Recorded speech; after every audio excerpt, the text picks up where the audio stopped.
Finding a retirement community with an honest-to-goodness fitness center is a challenge. Most claim to have fitness centers, but in reality, few do. Here are the top 3 tips for evaluating the fitness center in the retirement community you're considering.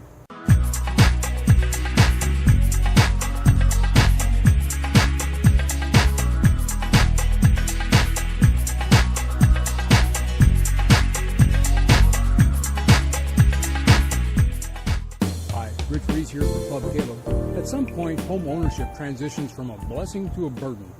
Mowing, painting, repairs, snow removal, whatever you're involved in, let someone else do that. Let someone else take care of all the maintenance and upkeep. You have better things to do with your time.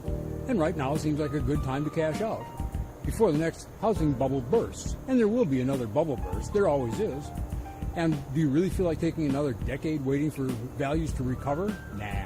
But you want to stay active, you want to stay fit, so you're looking for a retirement community with good facilities. What does that mean? You want a quality gym with quality equipment, maintained and staffed by quality personnel. Remember, too, that you'll have to make up for all that activity that home ownership entailed. Mowing and painting and sweeping and cleaning and all that was burdensome, but it also kept you active.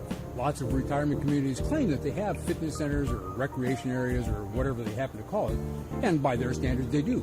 Management got together, they put together a budget for the least expensive elliptical and maybe some yoga mats, a full set of dumbbells from 4 to 12 pounds. They put that equipment in place and proudly proclaim that they now have a fitness center.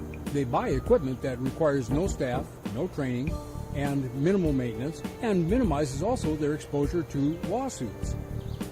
What they've put together is probably no better than the worst gym in the worst hotel you ever stayed in during your business career. Management is not to be faulted, however. They know that most of their residents will never use the equipment, or use it rarely. Equipment maintenance in a retirement facility does not include checking the pulleys on the lat pull-down machine or replacing the cracked pads on the preacher curl bench. Maintenance of fitness facilities in a retirement community usually involves no more than dusting the dumbbells. And what about that dumbed-down equipment? Well, most seniors have terrible form, partly out of ignorance, partly out of a desire not to do anything that's too hard. A leg sled or a Smith rack is just asking for a call from a residence attorney. Better go with the tried and true and safe to operate universal gym. Because most seniors don't exercise the way we 1%ers do, you'll have to do your own research.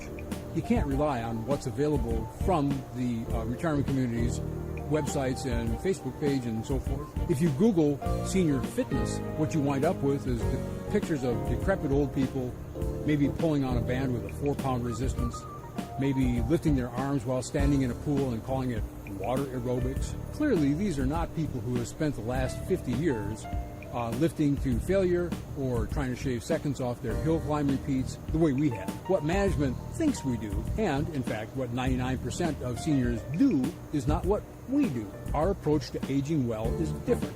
It's tough. We remain motivated and dedicated, and we just don't get much support from the industry that's supposed to be serving our needs.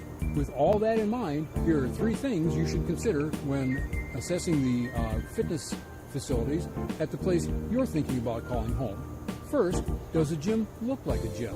Does it have a wide range of equipment? Are there free weights and machines and mats? Are there purpose-specific machines that do no more than 1 or 2 functions? Is there an open area where you can use things like kettlebells and ropes and mats and balance balls? Is there specialty equipment like a Roman chair and a seated calf raise? Is there a lap pool, a climbing rope? If this facility does not have this full range of amenities and you're used to working out someplace that does, you'll have to consider the consequences on your fitness regime. Second, since the first step probably eliminated every retirement community you're likely to find, you have to figure out how to integrate what they do offer into an overall fitness and recreation program.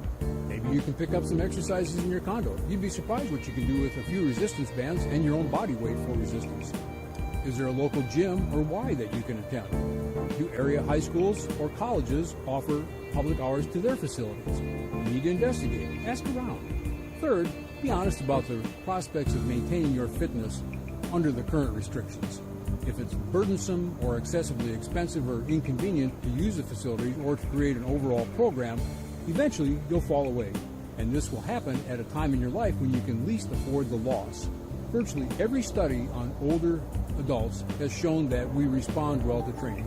We can maintain fitness and power and agility and balance, all the things that we need to maintain independence and quality of life.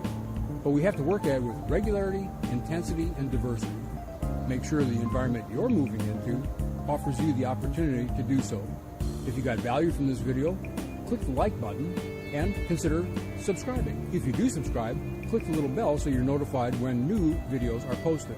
I'll share with our Patreon supporters the fitness facility that I use. It's a national chain. I like it a lot, and there's probably a location near you. That's it for this video. I'm Rich Reese. Thanks for joining me today.